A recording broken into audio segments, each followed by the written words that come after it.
নমস্কার বন্ধুরা, test vest রেসিপিতে সবাইকে স্বাগত। আজকে হাজির হয়েছি একটু অন্যরকম স্বাদের মাছের ঝোলের রেসিপি নিয়ে। শীতকালের দুপুরবেলা গরম গরম ধোয়া ওঠা ভাতের সাথে এই রকম মাছের ঝোল খেতে কিন্তু দারুণ লাগে। আর এই মাছের ঝোলটা কোনো রকম পেঁয়াজ রসুন ছাড়াই তৈরি করে নেওয়া যায়। আর এমন কিছু মশলা দিয়ে মাছের ঝোলটা তৈরি করব যাতে এই মাছের ঝোলের স্বাদ আর সুগন্ধ একদম অন্যরকম হবে। খুবই কম মশলায় এই মাছের ঝোলটা তৈরি করে নেওয়া যায়। তাহলে চলুন দেখে নেওয়া যাক আজকের মাছের ঝোলের রেসিপি। মাছের ঝোল বানানোর জন্য সবার প্রথমে আমি একটা পাত্রে কিছুটা জল গরম বসিয়ে দিয়েছি। দুটো টমেটো, এই রকম একটু টমেটোর মুখের দিকটাকে আমি কাট করে নিয়েছি। টমেটো দুটোকে একটু হালকা করে আমি সেদ্ধ করে নিচ্ছি। দেখুন টমেটোটা বেশ নরম হয়ে গেছে। এবার এই টমেটো দুটোকে আমি গরম জল থেকে তুলে একটা প্লেটের মধ্যে রেখে ভালো করে ঠান্ডা করে নেব। খুব একটা সময় বেশি লাগবে না, 4 থেকে 5 মিনিটের মধ্যেই কিন্তু টমেটোগুলো এরকম নরম হয়ে যাবে। আজকের মাছের ঝোলটা তৈরি করব রুই মাছ দিয়ে। তার জন্য এখানে নিয়ে নিয়েছি 3 পিস রুই মাছ। আমি জ্যান্ত দেশি রুই মাছ দিয়ে রান্নাটা করছি। আর মাছটা কিন্তু খুব একটা বেশি বড় নয়, এই 1 কিলো থেকে 1200 গ্রাম ওজনের মতন মাছ দিয়েই কিন্তু আজকে রান্নাটা তৈরি করছি। আর আজকে যে মাছের ঝোলের আমি রান্নাটা করছি, এই ঝোলটা কিন্তু আপনারা একটু এরকম জ্যান্ত মাছ দিয়ে করে খেয়ে দেখবেন, খেতে কিন্তু খুবই ভালো লাগে। শুধু রুই মাছ নয়, যে কোনো জ্যান্ত মাছ দিয়ে কিন্তু মাছের ঝোলটা আপনারা করে নিতে পারেন। মাছের মধ্যে লবণ আর হলুদ মাখিয়ে নিচ্ছি। আর কম করে রান্নার 10 থেকে 15 মিনিট আগে লবণ আর হলুদটা মাছের মধ্যে মাখিয়ে নেবেন। সঙ্গে সঙ্গে লবণ হলুদ মাখিয়ে মাছগুলোকে রান্না করলে মাছের মধ্যে ভালো করে লবণটা ঢুকবে না, তাতে করে মাছ খেতে কিন্তু ভালো লাগে না। কিছুক্ষণ আগে লবণ হলুদ মাখিয়ে রাখলে মাছের মধ্যে লবণটাও ঢোকে, মাছগুলো রান্না করলে খেতে ভালো হয়। এবার রান্নার জন্য সর্ষের তেল খুব ভালো করে গরম করে নিয়েছি। তেল গরম হলে সামান্য একটু লবণ তেলের মধ্যে দিয়ে গরম তেলটাকে কড়াইয়ের চারিদিকে মাখিয়ে নিয়ে লবণ হলুদ মাখিয়ে নেওয়া মাছগুলোকে ভেজে নিচ্ছি। আর একটু গরম তেলের মধ্যে লবণ দিয়ে নিলে কিন্তু মাছগুলো ভাজতে গেলে ভেঙে যায় না। আমি খুব একটা বেশি তেলে কিন্তু মাছগুলো ভাজছি না, দেখে নিশ্চয়ই বুঝতে পারছেন। আর বেশ একটু লালচে করে মাছগুলোকে ভেজে নিতে হবে।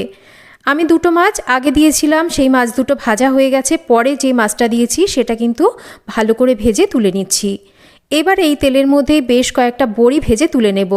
যেহেতু শীতকালের মাছের ঝোল, একটু বড়ি হলে কিন্তু খেতে খুবই ভালো হয়। মাছের ঝোলের স্বাদটাও ভালো হয় আর সুগন্ধটাও কিন্তু বেশ ভালো আসে। বড়িগুলোকে ভেজে তুলে নেওয়ার পর মাছের ঝোলের জন্য দেখুন আমি লম্বা করে আলু কেটে নিয়েছি। আলুগুলোকে প্রথমে একটু ভেজে নিচ্ছি। আলুগুলোকে বেশ একটু মাঝারি করে ভেজে নেব। আলুগুলো মাঝারি করে ভাজা হয়ে গেছে। এবার আমি দিয়ে দেব কয়েকটা কেটে নেওয়া শিম। শিমগুলোকে মাঝখান থেকে দুভাগ করে কেটে নিয়েছি, কারণ শিমগুলো বেশ বড়। আর খুব বড় শিম গোটা গোটা দিলে রান্না করতেও যেমন অসুবিধা হয়, সেই রকম এর মধ্যে কিন্তু ভালো করে মশলাপাতিও ঢোকে না। আর শিমগুলো ভালো করে কিন্তু সেদ্ধ হয়ে নরমও হয় না। তাই মাঝখান থেকে শিমগুলোকে দুভাগ করে কেটে নিয়ে আলুর সাথে একটু শিমটাকেও মোটামুটি ভেজে নিয়েছি। আর এখানে দিচ্ছি আমি কচি কুমড়ো। অনেকেই এই কুমড়োকে কিন্তু ছাঁচি কুমড়োও বলে থাকেন। এই শীতকালে এই সময় কিন্তু কুমড়োটা বেশ বাজারে পাওয়া যায়। এই কুমড়োগুলোকে কিন্তু আমি খোসাসহই দিচ্ছি, যেহেতু খোসাগুলো বেশ পাতলা হয়। সামান্য লবণ দিয়ে এবার এই সমস্ত সবজিকে একটু ভেজে নেব। লবণটা এখনই দিতে হবে, আগে কিন্তু দেবেন না। লবণটা আগে দিলে কিন্তু এই সবজিগুলো থেকে জল ছেড়ে যাবে, সবজিগুলো ঠিকঠাক ভাজা হবে না। আর খুবই অল্প পরিমাণ লবণ দিয়েছি যাতে সবজির মধ্যে লবণটা ঢোকে। এবার একটু ঢাকা দিয়ে সবজিগুলোকে কম আঁচে রেখে ভাজবো। এদিকে টমেটোটাও ঠান্ডা হয়ে গেছে। টমেটোর ওপরের খোসাটাকে ছাড়িয়ে নিয়ে টমেটোটাকে আমি একটু এইরকম ম্যাশ করে নিয়েছি। আমি কিন্তু টমেটোটাকে এমনি একটা হাতা দিয়ে একটু এরকম ম্যাশ করে নিয়েছি। এদিকে ঢাকাটা সরিয়ে নিচ্ছি। সবজিগুলো বেশ সুন্দরভাবে ভাজা হয়ে গেছে, দেখতেই পাচ্ছেন সবজির গায়ে হালকা হালকা লালচে রং ধরেছে। এবার এগুলোকে নামিয়ে একটা পাত্রে রেখে দেব।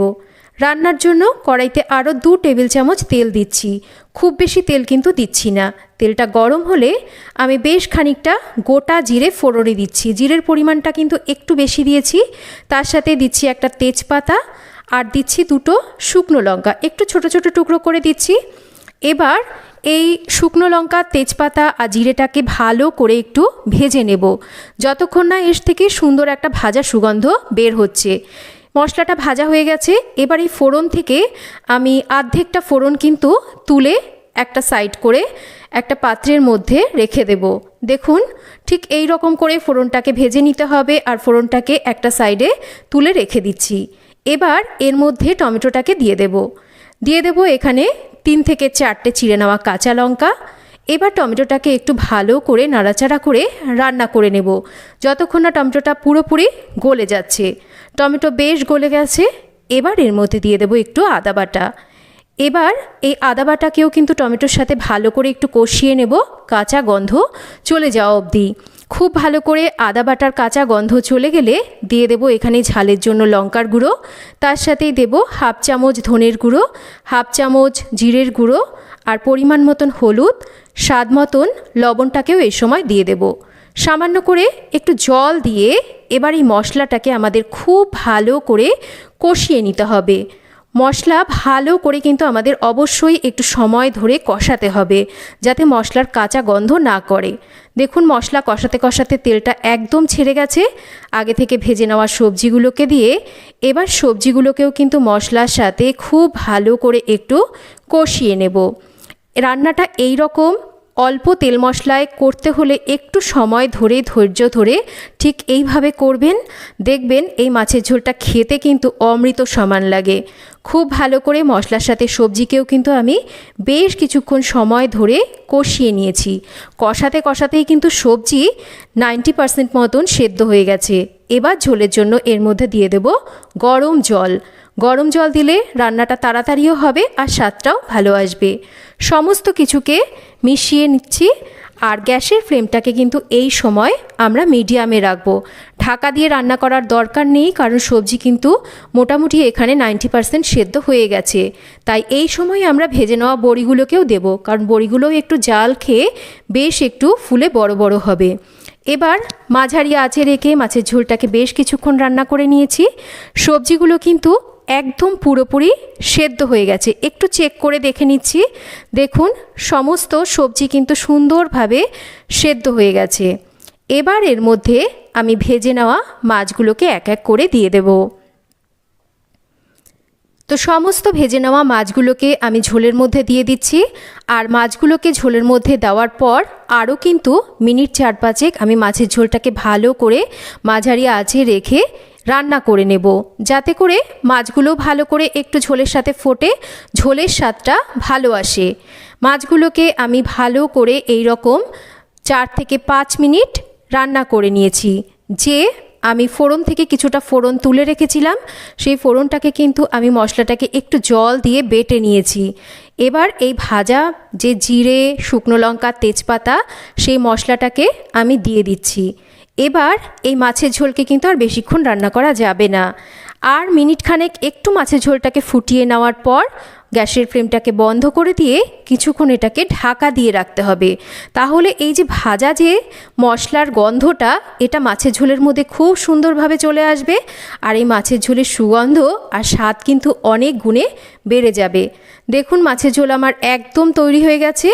এবার আমি গ্যাসের ফ্লেম বন্ধ করে দিয়ে কিছুক্ষণ ঢাকা দিয়ে রাখবো আর তারপর এই মাছের ঝোল গরম গরম ভাতের সাথে সার্ভ করব।